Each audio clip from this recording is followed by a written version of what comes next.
नमस्कार. आज आपण एका अशा शक्तीबद्दल बोलणार आहोत जी आपल्या प्रत्येक श्वासाचा आधार आहे, आपल्या अस्तित्वाचाच मूळ पाया आहे. हो, आजचा आपला विषय आहे वृक्ष, आपल्या पृथ्वीचे खरे प्राण. तर आपण जे काही आज समजून घेणार आहोत ते पंडित श्री राम शर्मा आचार्य यांच्या वृक्ष हमारे जीवन प्राण या अप्रतिम पुस्तकावर आधारित आहे. खरं तर त्या पुस्तकातल्या ज्ञानाचा सार आपल्यापर्यंत पोहोचवण्याचा हा एक छोटासा प्रयत्न आहे. ठीक आहे, तर आपला आजचा प्रवास कसा असेल ते पाहूया. आपण 5 महत्वाच्या टप्प्यांतून जाणार आहोत. सगळ्यात आधी वृक्षांचं दिव्य महत्त्व काय आहे ते पाहू. मग त्यामागचं वैज्ञानिक सत्य काय आहे ते उलगडू. त्यानंतर सध्या जे विनाशाचं संकट उभं आहे त्यावर नजर टाकू. मग वृक्षारोपणाचं पुण्य काय आहे यावर बोलू. आणि शेवटी आपलं कर्तव्य काय आहे आणि भविष्य कसं घडवायचं हे ठरवूया.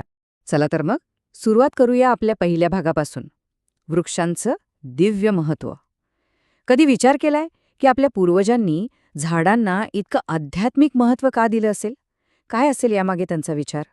यासाठी ना मत्स्यपुराणातली फक्त एक ओळ पुरेशी आहे.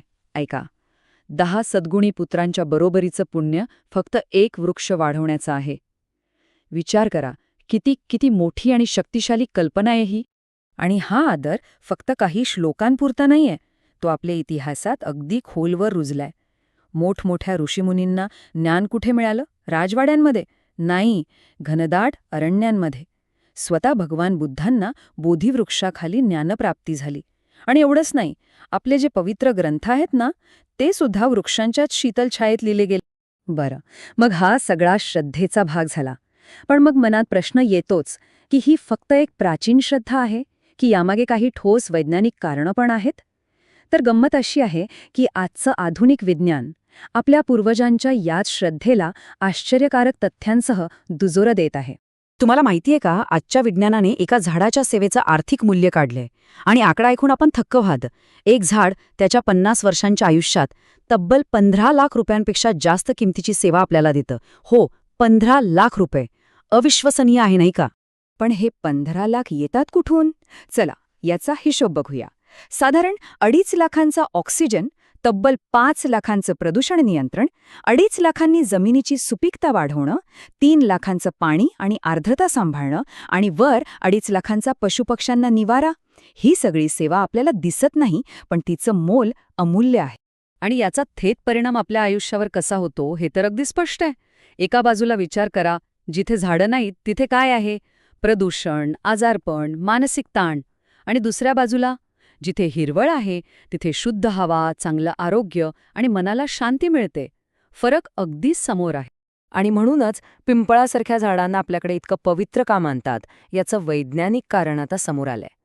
त्यांची कार्बन डायऑक्साईड शोषून घेण्याची क्षमता इतर झाडांपेक्षा कित्येक पटींनी जास्त असते. जी गोष्ट आपल्या पूर्वजांना हजारो वर्षांपूर्वी अंतर्ज्ञानाने समजली होती, तीच गोष्ट आज विज्ञान सिद्ध करतंय. पण काय होतं जेव्हा आपण ह्या प्राचीन ज्ञानाकडे आणि आधुनिक विज्ञानाकडे पाठ फिरवतो, दुर्लक्ष करतो? त्याचे परिणाम खूप गंभीर आहेत. आणि दुर्दैवाने आपण आज त्याच परिणामांना सामोरे जात आहोत.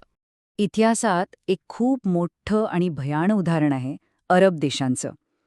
एकेकाळी हा संपूर्ण प्रदेश घनदाट जंगलांनी भरलेला होता असं सांगितलं जातं.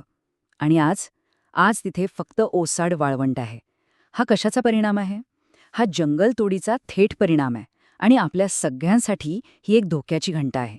आणि फक्त इतिहासच नाही, वर्तमानातले आकडे तर अजूनच चिंताजनक आहेत.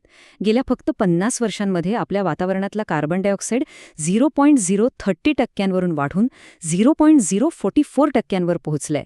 आता हा आकडा बघायला खूप लहान वाटेल, पण पर्यावरणाच्या संतुलनासाठी हा बदल प्रचंड धोकादायक आहे.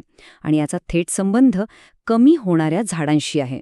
युनेस्कोच्या शास्त्रज्ञांच्या एका परिषदेत अध्यक्षांनी एक सवाल विचारला होता, जो आपल्या सगळ्यांना विचार करायला लावणारा आहे. ते म्हणाले, जर वृक्षच नसतील तर मनुष्य तरी कसा असेल? हा फक्त एक प्रश्न नाहीये, हा एक थेट आणि गंभीर इशारा आहे आपल्या अस्तित्वासाठी. मग आता या गंभीर परिस्थितीतून बाहेर पडायचा मार्ग काय? उपाय काय? तो उत्तर आपल्याच संस्कृतीच्या मुळांमध्ये दडलेलं आहे, वृक्षारोपण. पण हो, याकडे फक्त एक काम किंवा एक कर्तव्य म्हणून बघून चालणार नाहीये. याकडे एक परमपुण्य कर्म म्हणून पाहण्याची आज गरज आहे. महाभारतातली ही गोष्ट ऐका, किती सुंदर आहे. ज्याला कोणी पुत्र नाही त्याचे वृक्षच त्याचे पुत्र होतात. किती दिलासा देणारी आणि ताकद देणारी कल्पना आहे नाही का? आपण लावलेले प्रत्येक झाड म्हणजे जणू आपलाच वारसा आहे, जो पुढे वाढत राहतो. खरं पाहिलं तर वृक्षाचं अख्खं जीवनच एक यज्ञ आहे. तो आपल्या फुलांनी देवांची पूजा करतो, आपल्या फळांनी पितरांचं पोषण करतो आणि आपल्या छायेने वाटसरूंची म्हणजे अतिथींची सेवा करतो. त्याचं संपूर्ण अस्तित्वच निस्वार्थ सेवेचं प्रतीक आहे. मग प्रश्न येतो की आपण काय करू शकतो? तर मार्ग खूप सोपे आहेत. जिथे रिकामी जागा दिसेल तिथे झाडं लावू शकतो. प्रत्येक गावात एक छोटीशी रोपवाटिका सुरू करता येईल. आपल्या प्रियजनांच्या आठवणीत किंवा वाढदिवसाला एक स्मृतिवृक्ष लावता येईल. आणि हो, हरियाली अमावास्यासारख्या आपल्या जुन्या परंपरा त्यांना पुन्हा जिवंत करू शकतो. या परमार्थाच्या मार्गावर प्रत्येक जण आपापल्या परीने योगदान देऊ शकतो. चला तर मग, आता या सगळ्या गोष्टींचा सार काय आहे ते पाहूया. यातून आपलं कर्तव्य आणि आपलं भविष्य एकमेकांशी कसं जोडलेलं आहे हे अगदी स्पष्ट होऊन जाईल. निसर्गाचा हा समतोल पहा, किती अद्भुत आहे. आपण आणि प्राणी कार्बन डायऑक्साईड बाहेर टाकतो आणि वृक्ष काय करतात? तेच घेऊन आपल्याला शुद्ध प्राणवायू आणि अन्न देतात. हे एक परिपूर्ण जीवनचक्र आहे. पण या संपूर्ण चक्राचा जो मुख्य आधार आहे म्हणजे वृक्ष, तोच आज धोक्यात आला आहे. आणि म्हणूनच शेवटचा आणि सगळ्यात महत्त्वाचा संदेश हाच आहे की झाडं लावणं म्हणजे फक्त पर्यावरणाचं रक्षण करणं नाहीये. तो आपल्या संस्कृतीचा सन्मान आहे, आपल्या पूर्वजांप्रती व्यक्त केलेली कृतज्ञता आहे आणि ईश्वराची खरी आराधना आहे.